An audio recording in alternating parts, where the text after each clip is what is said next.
Take it away, Lindsay. Good morning. Good morning. Good morning. Hi, everyone. I am Lindsay VanHulle. I am a state government reporter for Bridge Magazine in Lansing. I'm here with Dennis Cowan, a partner at the Plunkett Cooney law firm in Bloomfield Hills, and VanHulle, president and CEO of Bridgewater Interiors. We're going to be talking today about the question, does business have a political party? We've got about 15 minutes, so let's jump right in. Great. All right. So when people think of the Republican Party, it's fair to say, you know, people sort of associate that with as the party of business. Is that still the case? Do you think, you know, given where we are today, that that's still a fair association? Well, full disclosure, I'm a former mayor of Royal Oak, and I was also the chairman of the Oakland County Republican Party, so I'll make the case that the Republican Party still is the party of business. Certainly we have a governor here who's a businessman. We have a legislature that's worked very hard to reduce the tax burden and also the regulatory burden here in the state to give a level playing field for both large and small businesses. At the federal level, we just had tax cuts, which will help business, and I think we started to see the effect of that with more hiring and sharing of bonuses, as well as deregulation. And our president, President Trump, is a businessman. So I would make the case that we still have a strong alliance with business and the Republican Party. There's always room for improvement, but I think over the test of time and even today, that's the case. Ron, what about you? I have a little bit different view. I won't surprise you. I think that it is less true than it used to be that the Republican Party is clearly the party of business. One of the things we've talked a lot at this conference and heard from the stage several times about how business people have much more in common in our alignment on views with issues facing the state than those on which we disagree. And I agree that we need to be focusing on the things that we all agree on, because as we heard Tanya Allen say eloquently yesterday, that's 70% of what's going on. I know that the business community in the last few years is increasingly leaning in on issues that have more traditionally been associated as being championed by the Democratic Party. I know that Democratic Party candidates and elected officials are at the forefront of talking with business leaders about what's important to bring the region back for everyone. And business people are understanding that, you know, we've all got to get in some more common boats if we're going to row the entire effort forward. And what's interesting is that we've seen this shift in the Republican Party and really in both parties toward kind of the poles, you know, the extremes, the far left or the far right. You know, and that polarization really started before the election in 2016. But what do you think is causing it, and where does that really leave business? Well, the reality is business has to navigate through whichever party is in power at whatever level. I work with businesses at the local, state, and federal level, and whether their leanings are Democrat or Republican doesn't matter. What we need to do is navigate through the system. And you find different variations. You may have a local town that's more Democratic leaning, and you have to make the case for your project or your business or whatever you're going to do. So I think business tends to have to navigate those waters even if things are polarized. What they try to do is find a common background or a common theme so that they can move their business forward in the community or in the state. Yeah, I mostly agree with that. I think that there's a huge opportunity for the business community to be a moderating influence on the extremes of debate, and I think that's a good thing. I think that moderation is a good thing as we seek consensus on the issues that have to be resolved to move the entire region forward. And this sense I get from business people is increasing. It feels increasingly lonely in the middle. And I think that's exactly why you see the business community stepping up more and more. I think that's, you know, highlighted by the agenda of this conference, to engage, because we recognize that, you know, again, we're all in this together, and we've all got to get to some consensus so that we can move forward. And just to add to what Ron had to say, look, at business leaders are problem solvers, and I think it's important that the businesses, and we've done it at this conference, tell the elected officials what we need, whether it's in regional transportation, education. We need to tell the elected leaders what we need and then have to really strongly advocate for it. Because at the end of the day, sometimes government takes a little bit longer to get there, but the reality is today, in the business world and in the economies, in the global economy, we don't have time to waste anymore. We have to get to it and get it done.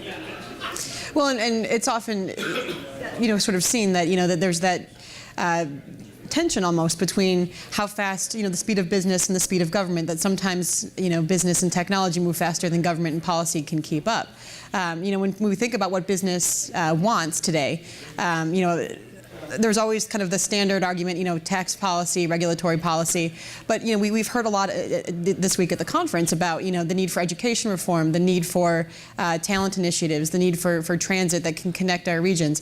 How has that kind of conversation evolved, certainly under the last 7 years of the governor's administration, but also looking forward into the future about the kinds of things that business is really going to need state policymakers to lead on? I think there is an increased appreciation for the regionalism that is necessary to move us forward. And I think some of that's probably lessons learned from the recession and the climb back. I think some of that is some of the unique challenges we face now as we see, for example, that the state has fallen farther behind the median in education achievement, and business community has begun to feel that in the labor workforce as we try to, acquire the right talent to move our businesses forward. I just think that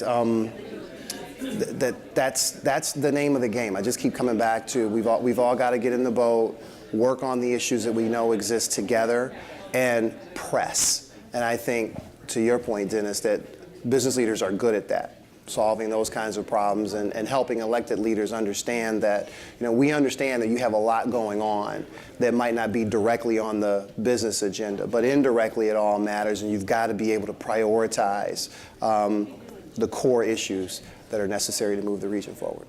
And a classic case is what we talked about at the conference this week, the whole mobility world. And that is coming fast and furious. And I'm pleased to see that in the Michigan legislature, they are working closely with business to have the correct legislation and laws that will facilitate, as well as appropriations and for the mobility center and things of that nature. So that's encouraging, but this is coming fast and furious, and our competitors around the world are not going to wait. So we have to really educate the legislature and those at the federal level, our Congress people, to understand what Michigan needs to remain very competitive in this mobility technology world that we're entering into. In your view, what is necessary right now to make Michigan competitive from a business standpoint? People like we talked earlier. The tax and regulatory side came up a lot, I think, but we've seen a lot of movement in that area over the last 8 years. And so, what's the top issue now? For you, what's the biggest priority? Well, for Ron has got a business, and I know he'll talk about this, but the number one issue is workers. And talent. I deal a lot in the world of getting projects approved. I've got clients with 10 construction projects right now. Every one is behind schedule. There's not enough skilled trades.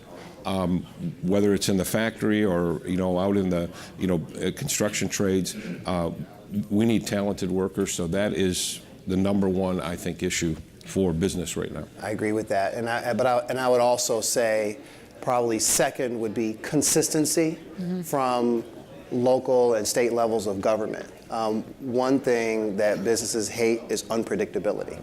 I make business plans today for 3 and 5 and 8 years from now.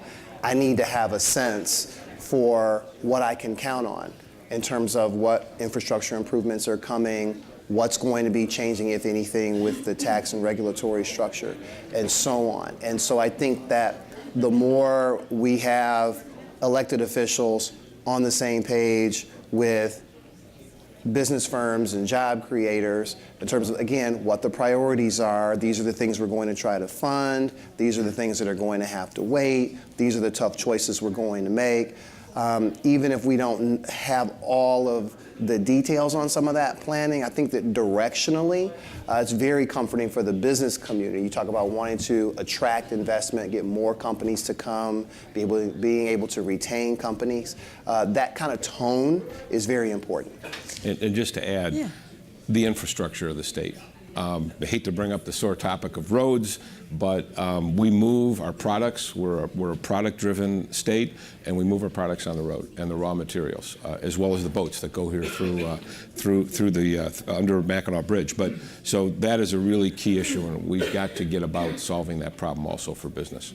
You know, when we talk about certainty and predictability, I mean, that certainly is key from a business standpoint. You know, we're at the end of a governorship. You know, that kind of transition in administration is natural and normal.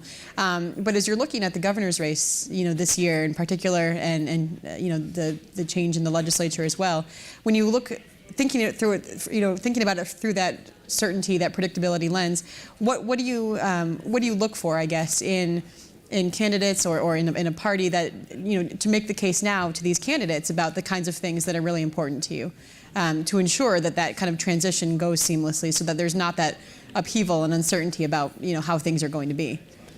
I really want to see the state maintain the course on dealing with some of the tough issues. We're finally talking about and getting to some meaningful pension funding reform. We are talking about putting more money in the classrooms for teachers. We have begun to fund the roads there and other infrastructure. There's still a long way to go. This is, of course, a state policy conference, but I think there's a lot of discussion to be had about additional assistance that needs to come from the federal government. We were talking earlier about education and the funding gaps for special education, despite the federal mandate for that, for example. Matching funds that are available for transit that we can't get to because we can't stop squabbling among ourselves. I think we need to see the state continue to press ahead on those issues. I am a big fan of fiscal responsibility, and I think that, you know, whether you agree with all of his policies or not, I think that the governor is to be, and again, full disclosure, I am one of the governor's appointees to a government commission. But I think there's a lot to be said for the budgeting process that's been brought to the state, and the multiple year look-aheads and the coming in on budget year after year. We're seeing that in Wayne County from Mr. Evans. We're seeing that in the city with Mayor Duggan. And I think that kind of fiscally responsible leadership at all levels, Democrat and Republican, is critical if we're going to continue to ride this wave forward.